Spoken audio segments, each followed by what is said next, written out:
अस्सलाम वालेकुम दोस्तों, मैं आसिम सोहेल आपकी खिदमत में हाज़िर हूँ। उम्मीद करता हूँ कि सब खैर खैरियत से होंगे। अल्लाह पाक आप सबको अपनी हिफ्ज़ व अमान में रखे।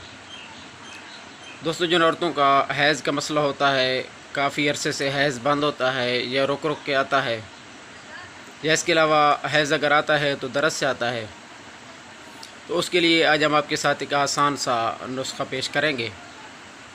लेकिन उससे पहले अगर आप हमारे चैनल पर नए हैं तो हमारे चैनल को सब्सक्राइब कर दें, ताकि हमारी जो आने वाली वीडियो है वो सबसे पहले आप तक पहुंचती रहे।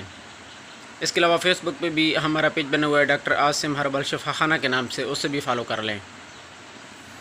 आपने ये करना है कि आपने बनोला लेना है तकरीबन 4 तोला, और उसे आध किलो पानी में जोश देना है।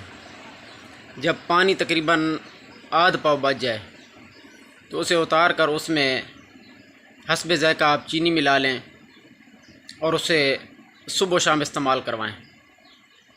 तकरीबन 4 से 5 दिन आप इस्तेमाल करवाना है। इंशाअल्लाह पुराने से पुराना हैज़ जो बंद है या दर्द से आता है या रुक रुक के आता है, वो इंशाअल्लाह इससे जारी हो जाएगा। जज़ाकल्लाहु खैरा।